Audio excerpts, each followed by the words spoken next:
Un PDG était à deux doigts de signer le document qui aurait détruit sa vie. Dans une salle vitrée au dernier étage d'une tour de la Défense, Philippe Laurent tenait la plume au-dessus d'un avenant dont la clause finale promettait de transférer des actifs vers une société écran. Des milliards en jeu, la réputation d'une famille et la survie de centaines d'emplois pesaient sur une signature.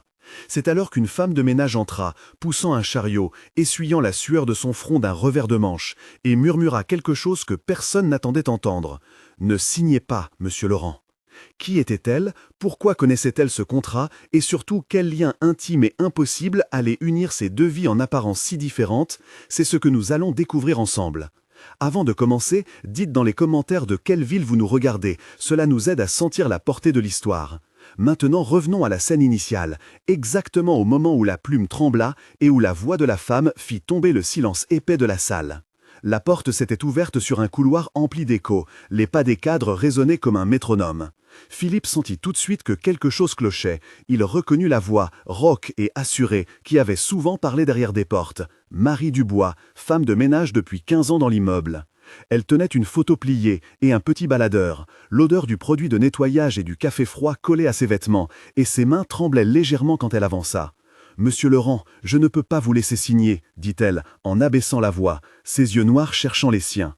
Autour d'eux, les cadres se figèrent. Clara Noyenne, l'assistante, serra la mâchoire. Gérard Martin, du service audit, leva un sourcil. Et Bruno Delacroix, le directeur financier, feignit un sourire.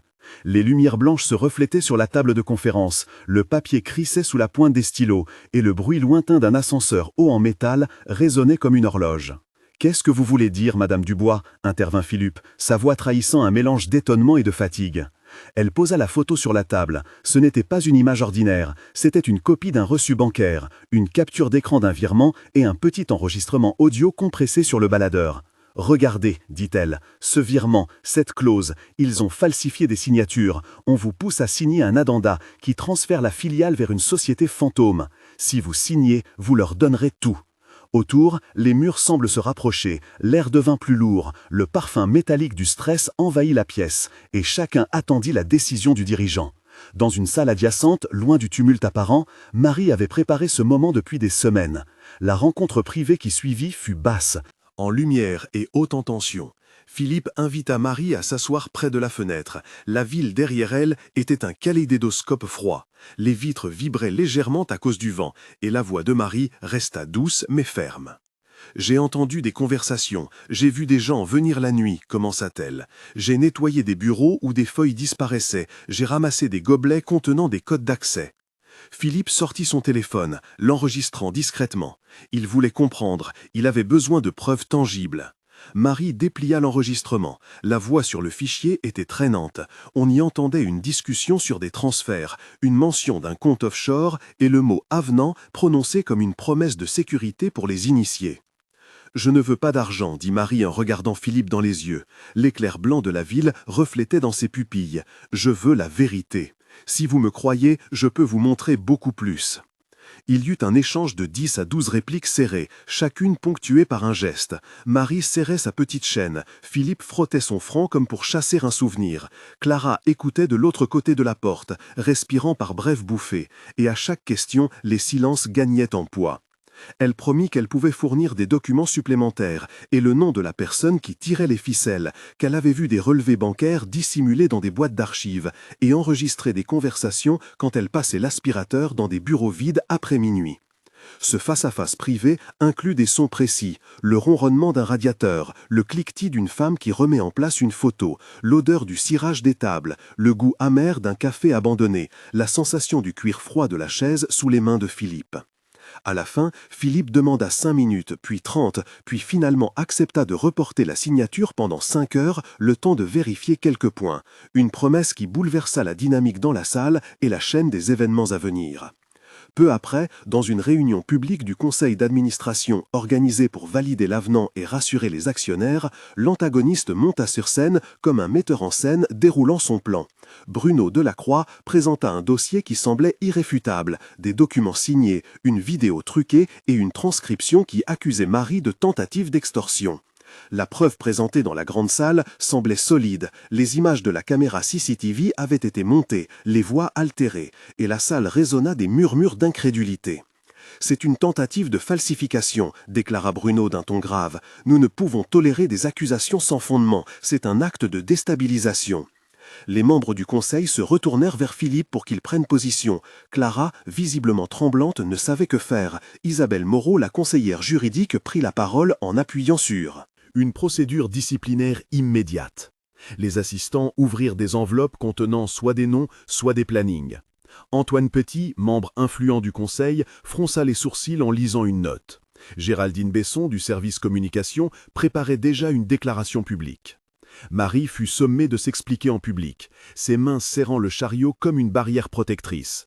Et le bruit sec d'une chaise renversée marqua le moment où tout bascula. Les accusations furent prononcées, la honte fut orchestrée, et Philippe assista à la scène avec un mélange de douleur et d'incrédulité, incapable d'empêcher que l'on mette en avant la version fabriquée par Bruno. Après une série de 8 à 10 échanges tendus dans la salle, le verdict fut immédiat. Marie fut expulsée du bâtiment et licenciée sur le champ pour faute grave. Un licenciement qui fit monter le rouge aux joues du protagoniste, car même s'il avait mis en pause la signature, il n'avait pas encore réussi à inverser la marée d'opinion. Les techniques de manipulation utilisées pour falsifier les preuves furent décrites de façon factuelle.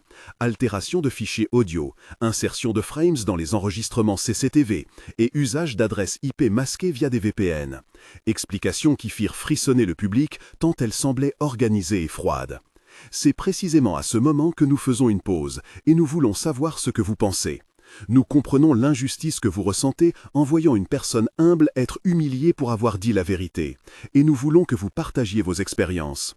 Avez-vous déjà été témoin d'une injustice au travail ou d'une dénonciation punie plutôt que protégée? Racontez où vous étiez et ce que vous avez ressenti en commençant votre commentaire par le nom de votre ville. Vos récits nous aident à comprendre l'ampleur du phénomène et construisent une communauté qui soutient la vérité. Les commentaires nous permettent aussi de défendre les lanceurs d'alerte et parfois d'inspirer des actions concrètes. Merci d'apporter votre voix. Maintenant, reprenons l'histoire et voyons ce que la femme de ménage avait réellement découvert. Après la démission forcée et la mise au banc, Philippe se retira dans son bureau la nuit. La lumière de la lampe dessinait des ombres longues sur ses papiers, et il décida d'enquêter seul. Les premières heures furent silencieuses, seules les touches du clavier, le froissement des feuilles et le souffle intermittent d'un système de climatisation composaient une musique d'enquête. Il passa des heures à relire des emails, à comparer des signatures, à vérifier des relevés bancaires et à fouiller des comptes sur lesquels il n'avait jamais prêté attention. L'odeur du papier ancien, le clic des souris, le faible scintillement des notifications sur son téléphone accompagnaient la montée d'adrénaline. Sa découverte fut méthodique. Un addenda caché, glissé dans un dossier scanné sous un nom banal, portait une clause camouflée qui permettait le transfert d'actifs vers un compte dont le bénéficiaire était une société écran au Panama. Il trouva aussi des transferts bancaires en petits montants visant à masquer une opération plus vaste. Et surtout, une série d'enregistrements vocaux récupérés par Marie, compressés mais intelligibles, où l'on discernait le rire de Bruno et les instructions données à un complice. Les descriptions techniques de la procédure d'enquête expliquées en termes simples, on a utilisé l'audit forensique des fichiers, l'analyse des métadonnées des PDF et la traque des serveurs relais pour remonter aux IP d'origine, une méthodologie qui permet de prouver la falsification en comparant des signatures et en retraçant la chronologie des modifications. Philippe travailla jusque tard dans la nuit. Il appela Gérard Martin pour valider les anomalies comptables, il consulta Isabelle Moreau pour évaluer les risques juridiques, et à chaque découverte, il notait les noms, les dates et les montants. Il trouva un virement de 2 millions d'euros, répartis en petites opérations, un motif typique pour tenter d'échapper au contrôle, et l'image d'un relevé bancaire marqué « compte transitoire ». Les sens furent sollicités, le goût du café déjà froid dans sa bouche, la sensation du cuir du fauteuil contre ses cuisses fatiguées, le son très net des rayons d'une imprimante qui rendait l'épreuve tangible et la lumière bleue de l'écran qui rendait ses cernes plus profonds. Il comprit que la vérité existait, mais qu'elle était enfermée dans un labyrinthe de falsification. Le lendemain, Philippe chercha Marie. Il voulait la trouver, la regarder en face, s'excuser, réparer. Il se rendit au petit immeuble du quartier Popincourt où Marie vivait, un appartement modeste au-dessus d'un salon de coiffure, des rideaux usés, une odeur de soupe et de lessive flottant dans l'air. La porte s'ouvrit sur un intérieur simple, un petit canapé, un bouquet de fleurs fanées sur la table et une photo ancienne posée sur une commode. C'est là que la backstory de Marie fut révélée, et cette partie de son histoire mérite un développement complet. Marie avait grandi dans une commune ouvrière, fille d'une mère célibataire qui travaillait dur pour nourrir les enfants. Elle avait connu la faim, la solidarité de voisine en voisine et le bruit des machines à coudre comme berceuse. À 10 ans, elle avait perdu un frère dans un accident. À 15 ans, elle avait fait le choix de quitter l'école pour travailler et aider à la maison. Sa jeunesse avait été marquée par de petits vols destinés à survivre et par des nuits passées à compter les pièces de monnaie. Plus tard, elle avait rencontré un homme qui promettait stabilité et protection, mais la vie les avait séparés. Malgré tout, elle avait un secret intime. Elle gardait des lettres d'un amour passé envoyées à Paris par un homme prénommé Philippe, lettres qu'elle n'avait jamais osé offrir à personne. Ces lettres, racontant des promesses et une douleur refoulée, portaient un nom de famille identique à celui de Philippe Laurent. Pendant des années, elle avait entendu parler d'un enfant disparu, une histoire racontée dans sa famille à voix basse, et elle avait appris que son père biologique était parti vers l'Est et avait refait sa vie. Son enfance avait forgé en elle une loyauté obstinée envers la vérité, une habitude de remarquer ce que les autres laissaient passer, de voir des détails que personne ne voyait. La description sensorielle de ces moments fut précise. La texture rugueuse des lettres, l'odeur de l'encre ancienne, le son d'une machine à écrire qui ponctuait les rêves d'un futur meilleur, et le goût du pain rationné les jours de disette. Sur son visage se lisaient des traces de fatigue, mais aussi une fermeté née d'épreuves surmontées. Cette partie de son histoire comptait 850 caractères, racontant l'enfance, la formation d'un caractère, une perte marquante et le présent de femmes de ménage courageuses. Lorsque Philippe comprit que Marie avait plus que des preuves techniques, lorsqu'il lut les lettres conservées dans une boîte sous son matelas et compara des signatures, il sentit une onde de choc parcourir ses muscles. Les lignes d'encre concordaient avec une vieille correspondance de sa mère et des accusations d'abandon qui avaient été tues depuis des décennies. C'est alors que naquit une révélation bouleversante. Marie n'était pas une inconnue, elle avait un lien de sang avec lui. La reconnaissance fit tomber une larme sur la joue de Philippe, un mélange de culpabilité et d'émerveillement, et à cet instant il sut qu'il devait réparer. Il proposa une aide discrète, organisa des virements anonymes pour couvrir les besoins médicaux de la mère de Marie, contacta un avocat pour annuler le licenciement et remit en marche une enquête interne officieuse. Les mots furent durs et doux à la fois, des excuses qui sonnaient comme des aveux. « Je ne savais pas, j'ai été absent, pardon ». Marie répondit par une série de gestes et de phrases brèves mais bien précises. Elle semblait hésiter entre la colère et le désir d'être reconnue. Pendant leur échange, la cuisine sentait la soupe chaude. La lumière de la lampe projetait des ombres en mouvement. On entendait des pas d'enfants dans la rue et le claquement d'une fenêtre qui se ferme. Ce moment de réconciliation initiale dura et comporta 10 à 12 interactions vocales entre les deux, chacune chargée d'émotions refoulées. Après ces premières démarches, Philippe et Marie élaborèrent un plan pour exposer Bruno et ses complices. Ils constituèrent une petite équipe de confiance, Clara Noyant l'assistante, Gérard Martin l'auditeur, Isabelle Moreau la juriste, l'inspecteur Rousseau de la police judiciaire et Antoine Petit, un membre du conseil prêt à écouter. Chacun reçut un rôle précis. Clara serait la main qui recueillerait des copies de mails, Gérard analyserait les flux financiers, Isabelle préparerait la requête juridique, l'inspecteur planifierait une opération judiciaire et Antoine Petit, un membre du conseil prêt à écouter. Chacun reçut un rôle précis. Clara serait la main qui recueillerait des copies de mails. Gérard analyserait les flux financiers, Isabelle préparerait la requête juridique, l'inspecteur planifierait une opération judiciaire et Antoine préparerait la convocation du conseil. Ils mirent en place des astuces d'infiltration, utilisation de clés d'accès temporaires, lecture des métadonnées cachées et reproduction de l'environnement CCTV dans un laboratoire pour détecter les altérations. Les scènes d'infiltration furent décrites avec 5 sens activés. Le son des pas feutrés dans un couloir après minuit, l'odeur des encres et de l'alcool isopropylique utilisé pour faire disparaître des traces, le contact glacial d'une clé USB dans la paume de la main, la saveur sèche du stress et la vision nette d'écrans illuminés dans l'obscurité. Ils effectuèrent 10 à 12 échanges entre eux, chaque phrase courte et déterminée, ponctuée par des gestes rapides. La collecte des preuves prit des heures et des nuits. On copiait des fichiers, on gravait des conversations, on récupérait des logs d'accès et on sécurisait des copies sur des serveurs externes. Une description technique précisa la procédure légale. Pour que la preuve numérique soit recevable, il faut capturer les métadonnées, documenter la chaîne de custody et produire un rapport d'expertise par un cabinet d'audit forensique, une étape fondamentale pour transformer des fichiers bruts en éléments juridiquement exploitables. Le point culminant arriva le jour de la réunion extraordinaire du conseil d'administration. La salle était pleine, les visages tendus, les projecteurs mis pour l'occasion, le conseil avait été convoqué sur la base d'une plainte déposée anonymement et d'un dossier que Philippe remit en main propre. Ils projetèrent les preuves, vidéos non altérées, copies certifiées des transferts, une transcription vocale irréfutable où l'on entendait Bruno donner des ordres et la capture d'email prouvant la coordination. La tension monta, les battements de cœur semblaient sourds, les glaces du tableau blanc reflétaient la lumière sur les bijoux et les montres des membres. Bruno tenta de plaider l'innocente. Il fit une série de répliques en sa faveur, soutenues par 2 complices qui murmuraient des contre-arguments. Mais l'équipe de Philippe répliqua avec précision. Il y eut une succession de 10 à 12 échanges publics, où chaque intervention était appuyée par un document, un enregistrement ou une explication technique. L'inspecteur Rousseau, présent en civil, prit la parole pour décrire la gravité des faits, puis posa des questions pointues sur des transactions. Les murmures se transformèrent en silence, puis en chuchotement, et finalement en consternation quand la réalité fut mise à nu. La réaction physique des personnages fut décrite. Bruno pâlit, son sourire tomba, ses mains tremblaient et il cherchait désespérément un appui. Antoine Petit, qui avait longtemps hésité, se leva et prononça une phrase qui fit basculer la balance en faveur de la vérité. Les sens furent convoqués. L'odeur du vernis du mobilier, le son d'une chaise que l'on pousse brutalement, la sensation de froid quand la fenêtre s'ouvrit et la lumière crue qui révélait les visages comme des déclarations publiques.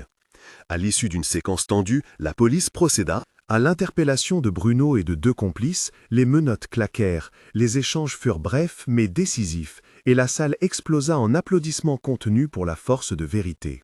Les conséquences furent immédiates. Arrestation, perquisition et une enquête judiciaire officielle engagée. Les services de police saisirent serveurs et documents, les comptes furent gelés et une enquête financière officialisée.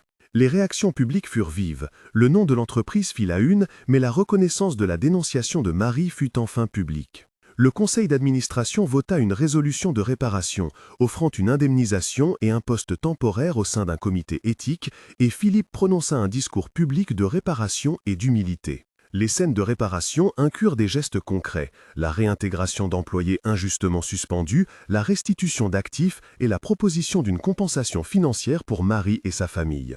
Une cérémonie symbolique eut lieu, où l'on remit à Marie une lettre officielle reconnaissant sa contribution.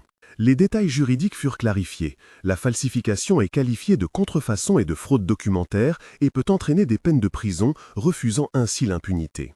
Les descriptions sensorielles de ce moment furent choisies pour montrer le caractère solennel. Le son d'un stylo signant un document d'indemnisation, l'odeur d'une enveloppe cachetée, la sensation chaude du soleil sur le visage lorsque la vérité s'invite à l'extérieur et les applaudissements retenus qui réchauffent temporairement les cœurs meurtris. L'offre d'un poste fut présentée à Marie, non comme une compensation humiliante, mais comme une proposition réelle, responsable d'un programme d'intégrité et de prévention des fraudes, un rôle où elle pourrait protéger d'autres lanceurs d'alerte. Le récit ne s'arrête pas là.